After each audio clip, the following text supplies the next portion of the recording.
मैं जानता हूं तुम ये सब क्यों कर रहे हो, खूब समझता हूं।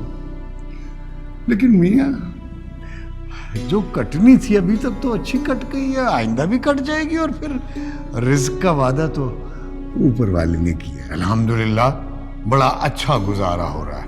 तुम इन औरतों की बातों पर ध्यान न दिया करो ज्यादा। आपसे भला कोई जीत सकता हूं मैं? दरअसल सच्ची बात यह है कि इस ख्वाहिश के पीछे मेरा अपना इत्मीनान भी शामिल है। मैंने बड़े साहब का नमक खाया है और उनके एतमाद पर पूरा उतरना मेरा अव्वलीन फर्ज है। अब मैं तुम्हारे साथ क्या बहस करूं? तुम मेरी मानोगे थोड़ी।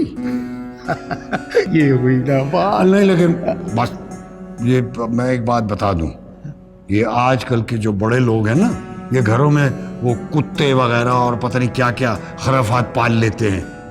अगर मुझे वहां कोई इस तरह की कोई भौंकने वाली चीज नजर आई तो याद रखना वो मेरा पहला और आखिरी दिन होगा उस घर में जाने का। हाँ मौलवी साहब, हाँ तो करें, आपकी हर शर्त मंजूर है।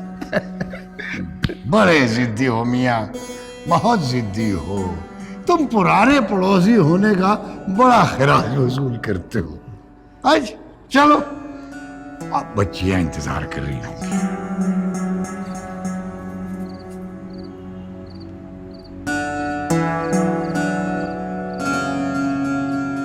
अल्लाहू, वो कहाँ है? वो ईमान कहाँ है? अच्छा आगे आओ आओ, तुम्हें याद ही कर रहा था मैं। जी अब्बा जान, आजा बेटा आजा। ये आपका गरम गरम अदरक का कहवा तैयार। जीती रहो जीती रहो। हाँ याद आया, वो तुम्हारी फहरिस्त के मुताबिक कुछ किताबें लाइब्रेरी से मिल गई, ये लो। अच्छा, शुक्र है। वो अल्लामा नुमानी की तफसीर मिली आपको? ले आऊंगा वो भी। अगर लाइब्रेरी से ना मिली तो बाजार से ले आऊंगा तुम्हारे लिए। बस करो ईमान, क्या करोगी इतनी किताबें पढ़कर? अब तो हमारे घर में ही पूरी लाइब्रेरी बन चुकी है। निशीदा, कितनी बार तुमसे कहा है मेरी इस बेटी को कुछ ना कहा कर। अब्बा वो किताब मैंने इसलिए मंगवाई थी कि उस दिन औरतों की मस्जिद में नमाज पढ़ने के मुतालिक हमारी बहस अधूरी रह गई थी। उस किताब में अल्लामा नुमानी के दिए गए दलाइल के मुताबिक मैं आपसे फिर से बहस करूंगी, लेकिन पढ़ने के बाद। अच्छा, तो फिर एक लंबी बहस की तैयारी कर लो, हैं? चलो जी, अब शुरू हो गई बाप बेटी की इल्मी बहस। मैं हया के साथ जाके खाना लगवाती हूँ, अब दोनों आ जाइएगा। अच्छा आ जाए। अच्छा तो हाँ, वो क्या था कि खवातीन मस्जिद में नमाज पढ़ सकती हैं, जी यही था ना? जी जी ये। अच्छा तो क्या पता है?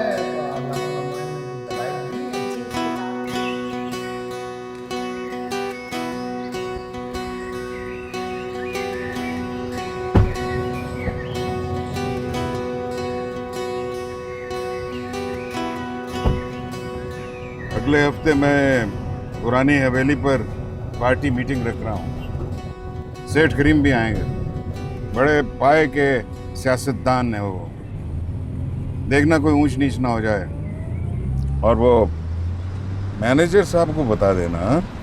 जी साहब, मैं मैनेजर साहब को आपका पैगाम दे दूंगा साहब। वैसे मैनेजर साहब रोज़ाना आते हैं जी पुरानी हवेली का काम देखने के लिए। मुझे पता है, मैं पुरानी हवेली को उसी तरह वेल मेंटेन्ड रखना चाहता हूँ जैसी बाबा के ज़माने में थी।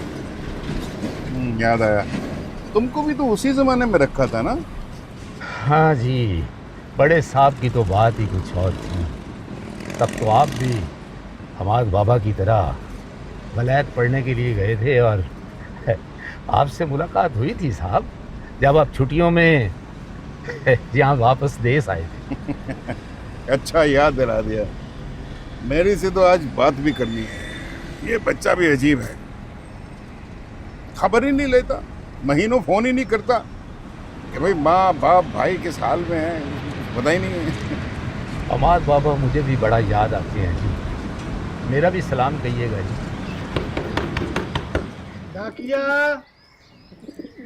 आ रहा हूँ भाई, आ रहा हूँ।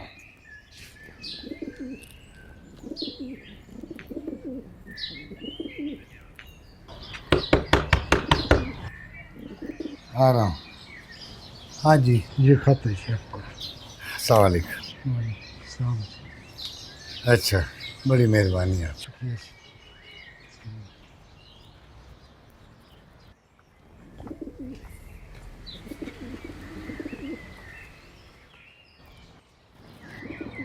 खैरियत तो है मौलवी जी, किसका खत है? सब खैरियत है। अब्दुल्ला आ रहा है अपनी सनद की तालीम के लिए। रमज़ान का ख़त है। ये तो बड़ी खुशी की बात है। कब आ रहा है? अगले हफ्ते। वो रमज़ान ने तो लिखा है कि वो मदरसे में ही ठहरेगा, मगर मैं उसे कहीं नहीं जाने दूंगा।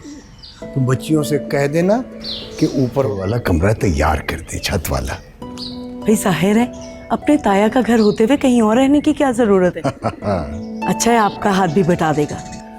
हाँ, वो पिछली बरसात में मस्जिद की छत टपकने लगी थी। अब जाड़े से पहले उसकी मरम्मत भी करनी है और नई सफ़ों के लिए चंदा भी चाहिए। वाकई उसके आने से मेरे काम आधे रह जाएंगे। जी चलो, अल्लाह खैर खैरियत से लेकर आए उसे। आप भी ना किसी एक बात के पीछे पड़ जाते। अब भला मुझे बताएं, एक माँ अपने बेटे की जुदाई में थोड़ी सी उदास भी नहीं हो सकती भला? अम्मा, अब्बा ठीक कह रहे हैं। मैं तायाजान को मना कर देता हूँ कि मैं नहीं आ रहा। नहीं नहीं बेटा, ऐसा कुछ भी करने की जरूरत नहीं है। बस तुम दिल लगाकर पढ़ना और अपना ख्याल रखना और मदरसे से आलम फाजल की सनद लेकर घर आना। लो भला, अलीमुद्दीन इसे कहीं जाने देंगे? कभी भी नहीं। ये लाख मना भी करेगा ना तो वो इसे अपने साथ ही रखेगा। बस तुम यूं समझो कि ये अपने दूसरे घर जा रहा है। हाँ अब्दुल्ला के अब्बा, इसी बात का तो मुझे सहारा है कि रशीदा इसका ख्याल रखेगी। फिर उसकी बच्चियां भी तो हैं वहाँ और मेरी ईमान भी। बड़ा दिल तड़पता है मेरा ईमान को देखने को, उसे मिलने को। तो तुम भी बेटे के साथ चली जाओ, मिल लेना उससे, अपनी लाडली से। नहीं नहीं, अब तो मैं वहाँ एक बार ही जाऊंगी, जब उससे बहू बनाकर अपने घर लेकर आऊंगी हमेशा के लिए। बस उससे पहले नहीं मैं जाती। इस दफा तो मैं ना मौलवी जी की भी एक नहीं सुनूंगी और फौरन लेकर आऊंगी। हाँ